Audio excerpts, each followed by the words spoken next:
Interview. Télé Loisirs est partie à la rencontre d'Ève Gilles, Miss France 2024, dans un palace parisien. Malgré la fatigue, la jeune femme de 20 ans a excellé dans l'exercice de l'entretien médiatique. Elle a inscrit son nom dans l'histoire. Dans la nuit de samedi à dimanche, Ève Gilles a été élue Miss France 2024. Très applaudie dans l'enceinte du Zénith de Dijon, la jeune femme de 20 ans voit son destin bouleversé. Après un mois de préparation et près de 4 heures de show en direct sur TF1 devant plus de 7 millions de téléspectateurs, le premier jour du règne de cette étudiante en mathématiques a débuté. Quand on la retrouve au Peninsula Paris, un splendide palace situé à 2 pas de l'Arc de Triomphe, on sent que ses yeux commencent à fatiguer. Pourtant, elle se prête tout naturellement au jeu de la séance photo et prend le temps de répondre à chacune de nos questions avec une décontraction et un naturel déconcertant. J'ai juste dormi 3 heures. Première confidence d'Ève Gilles, Miss France 2024, après sa victoire Télé Loisirs, comment votre nuit s'est-elle passée? Ève Gilles, je ne pense pas qu'on puisse parler d'une nuit mais plutôt d'une longue sieste, rire. En réalité, j'ai juste dormi 3 heures pendant le trajet entre Dijon et Paris. Une fois arrivé, on m'a réveillé, je me suis habillé, j'ai découvert ce palace extraordinaire et on a commencé à me coiffer, à me maquiller.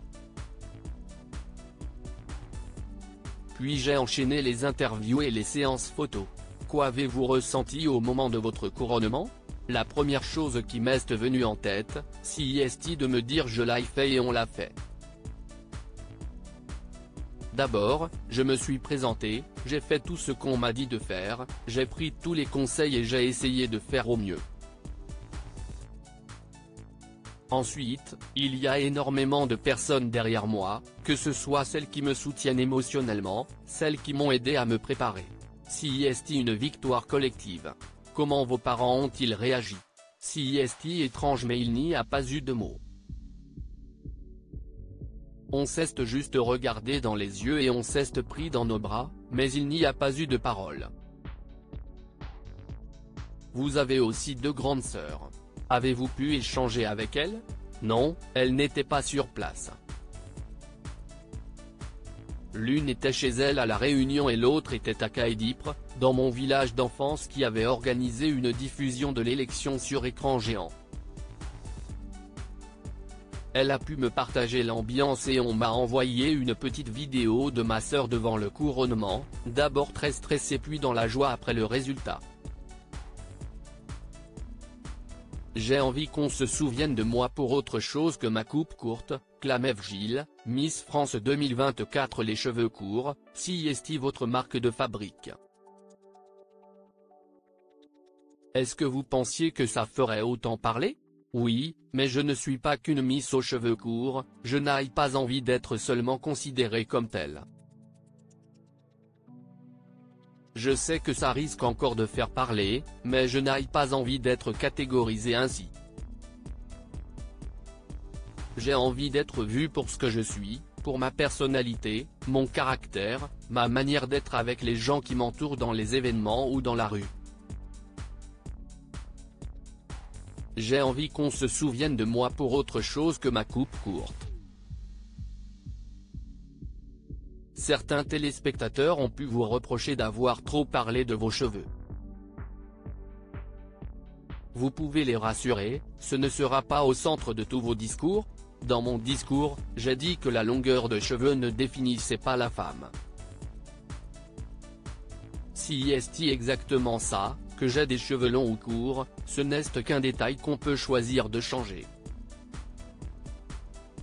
Demain, je peux me raser la tête et pour autant, je serai toujours Ève. Même avant votre participation à Miss France, vous disiez avoir reçu des critiques sur votre poids. En avez-vous souffert?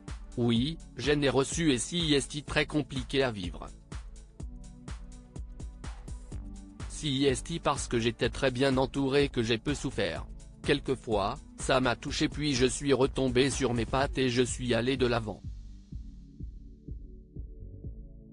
Ceux qui n'ont pas la chance d'être aussi entourés que moi pourraient très mal le vivre. Miss France 2024, Ève Gilles donne tous les détails de la confection de son discours en direct sur TF1 avec votre petite phrase sur la couronne qui tiendrait bien sur vos cheveux courts, vous avez fait mouche. Comment avez-vous préparé votre discours? Mon comité m'a aidé à trouver cette formule. Pour qu'on se souvienne de mon discours, il me fallait une phrase d'accroche qui me ressemble.